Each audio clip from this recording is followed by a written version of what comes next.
guys, Colin Elam again, aka the Musket Man, and I am back for another episode of Gun Table Talk. In today's episode, we got one of the most iconic pistols, flintlock, that ties into American history, as this was was the first pistol produced and made in America, and that is the 1805 Harpers Ferry flintlock pistol. So yeah, pretty neat, isn't it? So before I start the video, I just want to let everybody know I'm not a historian, so if I get something wrong or I left something out, please let me know in the comments down below. So I'm going to be going over a little bit of the history, but also just this particular reproduction itself. So without further ado, let's get started. Alright guys, so you got to think when it goes to handguns back in history, you can go back to the matchlock musket. Now there were handguns that were matchlock pistols, but as you can see, if you know anything about matchlocks, they weren't the best because you had an open powder, a burning source to try and shoot with a handgun. That was a lot more difficult. Later on, they developed like the wheel lock, which it took about 70 years to perfect it, but that was where you could have a gun that was loaded and ready to go that you could carry on your belt and shoot at a moment's notice or keep it on a horse. But the wheel lock also had many issues. There were some early style flintlocks that looked similar to this, where it would strike, but the pan would be open, and they worked, but they weren't the best. So right about the time of the flintlock, which would have been early 1700s, late 1600s, but it didn't really get out there till about the 1720s. They wanted a handgun that they now could use the flintlock mechanism to do that. Now, if you look at flintlock pistols, if you've ever seen movies like The Patriot or maybe some Civil War films where they have cap and ball revolvers, or like The Revenant with Leonardo DiCaprio, they're using flintlock pistols. Now, you could go to the French and Indian War, the American Revolution. All the guns would have been made in Europe, and most handguns would have been made for horses. They would have had them on holsters. Most of the time, you wouldn't have seen soldiers or guys carrying pistols on their hips like this. They did do it, but you didn't see it very often. So most of those pistols would have been made in Britain, like the British Dragoons, which would have been like a brass barrel, kind of shortened up, similar to this. There were some other long ones that would have been like Persian pistols, some that were really long for horse use only. But during that time, when you go after the American Revolution, our country is very young. Now, there was pistols like the 1777 Charleville pistol, which which would have been a French pistol, but later Americans would have made our own copy of that around 1799. Now, if you don't know what that looks like, I recommend you look it up and you'll understand what I'm talking about. A little bit different from this one. But as of Americans, we didn't have our own pistol that we had designed from the ground up. Back then, it would have been pistols that have already come from Europe. Pretty much all of them would have been that, if anybody was carrying them. So right around that time in Harpers Ferry, it was actually George Washington that wanted the government to purchase that area to start building guns. And I believe it was 1797 or 1798 is when production started, but they didn't start making guns till about 1803. Now, when they designed this, they needed something that, again, that was an American design. So around 1805, which is this model, that's when they came out with the Harpers Ferry flintlock, as you see here. This one's very, very pretty. Pedersoli reproduction. Now, the originals would have been a little bit different from this one, but this one is a pretty close copy.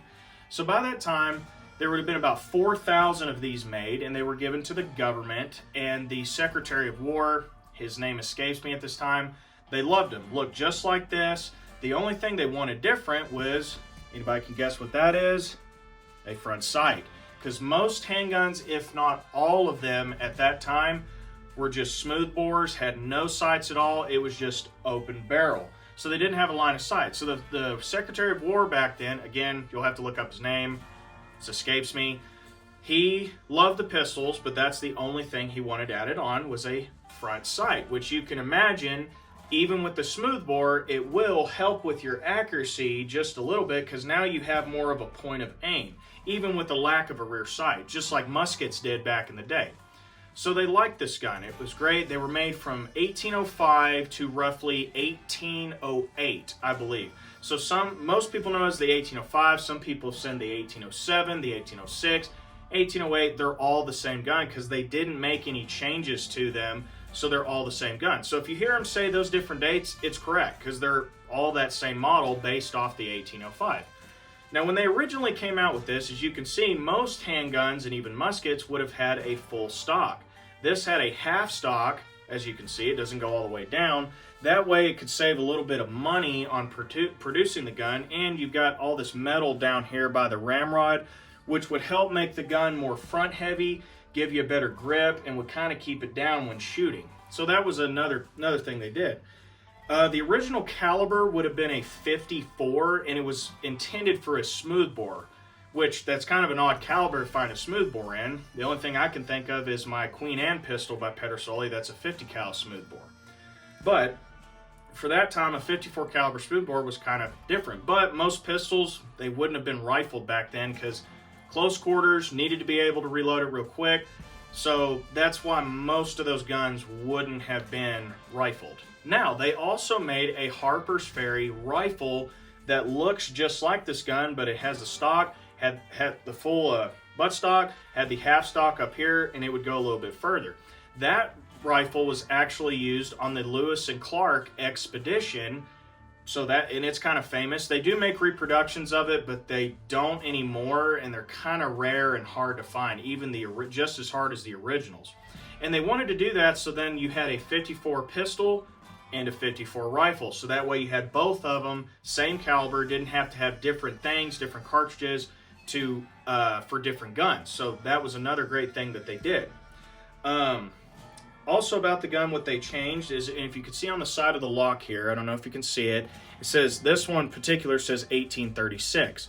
Now the originals would have said like Harpers Ferry on the side of the lock. It would have had the American Eagle right where you see this star at. This one doesn't. I'll be going over that in just a little bit. So they would have done that as well. That is some other change they would have done. Also what they did was on the hammer was they went to a double neck hammer pretty much. If you don't know what that means, you can see that little hole through there. That is where the screw goes down to tighten your flint. So now other later models of flintlocks, this front one right here wouldn't have been there. It would have just been this back kind of serpentine kind of look. So they did that to make a stronger hammer so it wouldn't bend, especially for the steel integrity of the time. So it wouldn't bend, it'd be stronger, it would give more oomph to the gun, and it would just last longer. So that was one major change that they did. And also going back to the 1777 Charleville pistol, it had the same thing. So muskets even before then had that, but most pistols didn't. In fact, there's actually some early models of this pistol where they didn't have the double neck hammer. Those are early. So if you have one of those and it doesn't have a front sight, you've got a piece of history that's worth a lot of money, and you could be on the next episode of Pawn Stars. Just saying. Also something they did is the pan, as you can see, it is perfectly level to the rest of the barrel. Some other guns would have been kind of angled up or into it, just depending on the model or where it was made in Europe. So that's something else they did. So when it would strike, I'm not going to dry fire it, but when they did, it would give a direct spark into the pan almost every time. So that's another thing that they did. Like I said, when they originally went with the 54 caliber, this is 58, and they would have made them into 58 caliber later. Smoothbore, it just made more sense. So the early models were 54, but later to 58. Some I've heard may have been 60 caliber.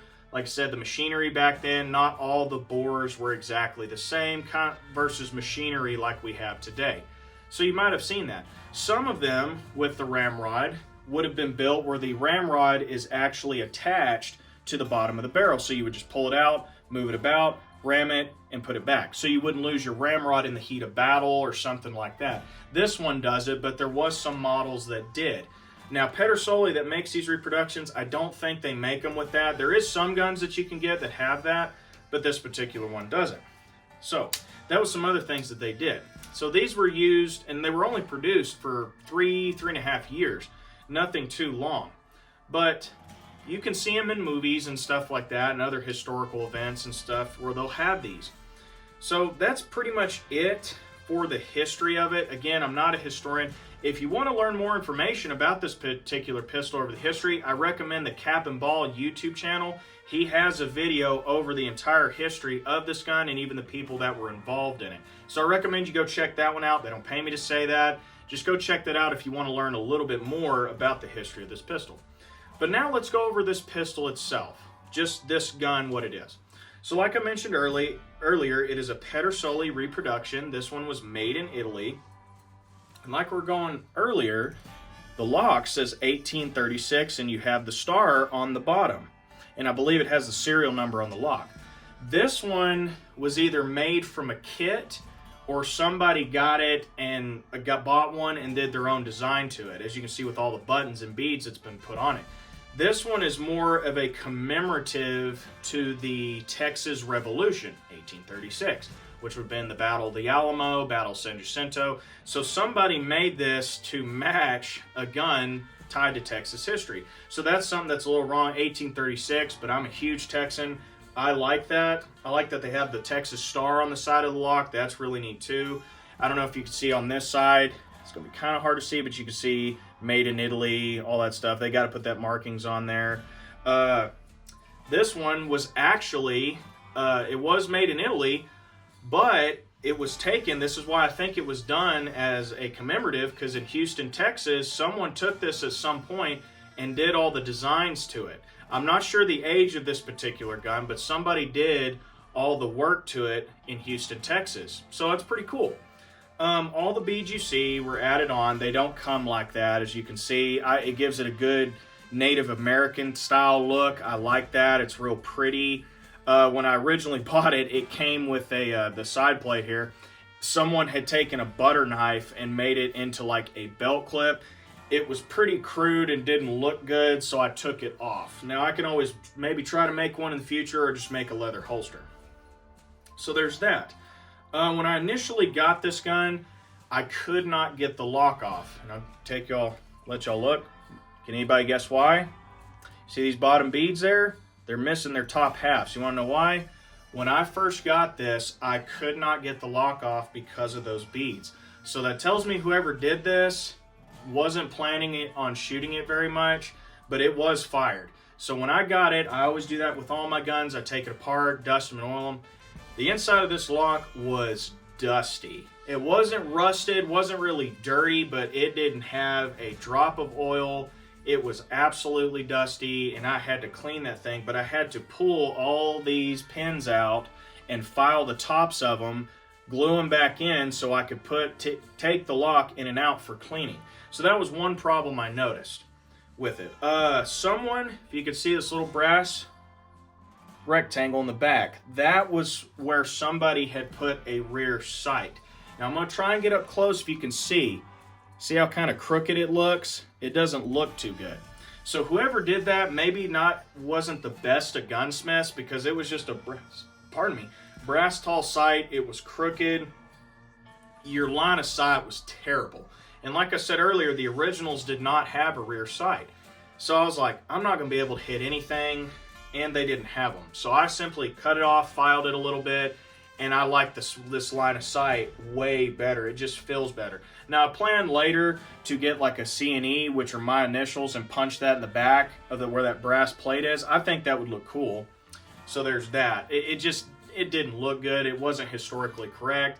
And the cut into the barrel was just crooked. So I already knew off the bat, there's no way I'm going to be able to hit anything. And I haven't even fired this pistol yet. I already knew that. Plus, when it comes to these pistols, military style, I don't want a rear sight. I want it to be more historically correct. So they also took it and defarbed it, which if you don't know what defarbing is, look at the barrel. It's kind of like black and gray. It's oxidized a little bit. Even the brass has been tarnished to look old. So what they did with that, they wanted to make it look like an antique. So this thing's not 100-something years old.